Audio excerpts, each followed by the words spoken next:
And welcome back, everyone. Because I pre-recorded every video yesterday, I have time to pre-record my videos for today and Wednesdays as well, which I am definitely going to do because pre-recording is a godsend.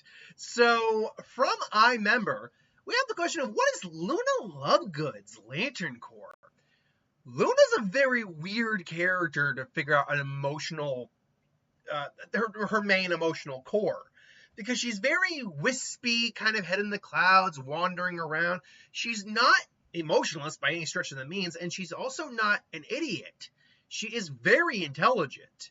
But the fact is, she doesn't display strong emotions one way or the other. She just seems to be in the perpetual state of kind of I'm in a good mood. That's what her vibe is. It's oh, I'm looking for these. Oh, they took my shoes. Whatever.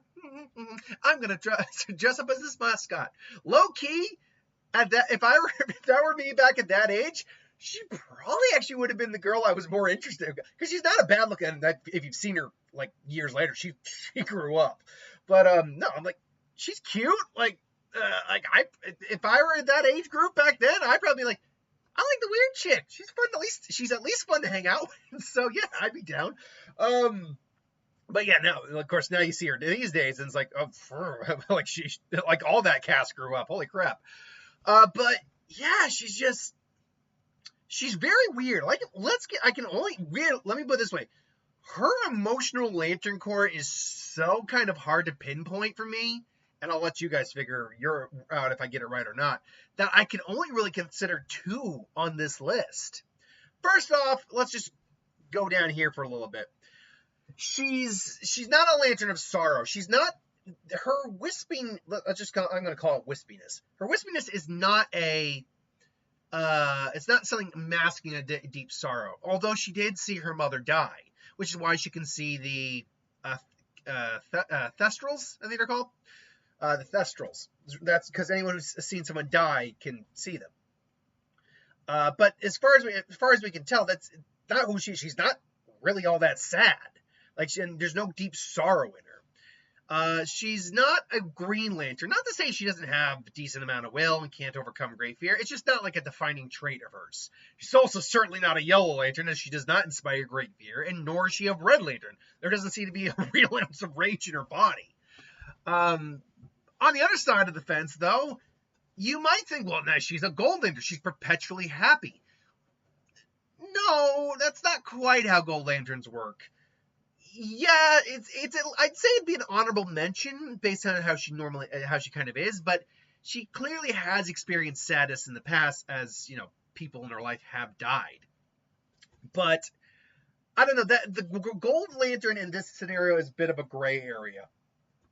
I'm not 100% sure if they really work towards that, or if she really works towards that. She's certainly not a Lantern of shame, and she's not a Lantern of love, because what she does isn't really motivated out of love that much. Maybe caring for her friends, but not really love.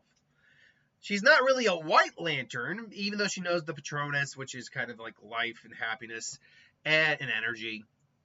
But and as far as I know, I think she is a mother down and later in the series, the epilogue part of the series, Cursed Child, or what was it, Cursed Child or something like that. I think she is a mother, so giving life means you at least could mildly qualify, but I don't think she really works in that sense.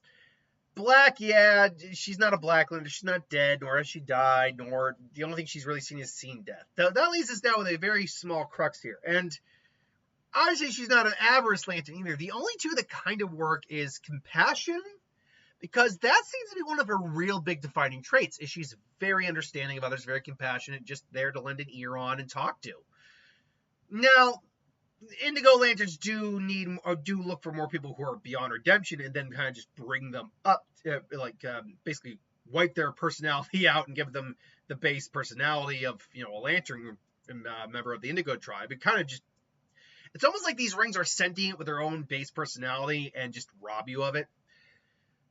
But still, someone with enough compassion, with a lot of compassion, in theory, could qualify for this Lantern Corps still.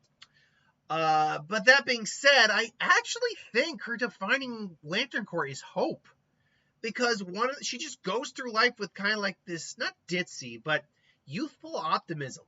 Like, even though a lot of bad shit has happened in her life and people just kind of just rag on her a lot, she doesn't care. She just goes through life with a smile and, just enjoying herself. And even Harry, who has found her odd, still kind of gets a little hopeful around her. Like, she's just that weird little spark of hope that exists in a dark world a lot of the time.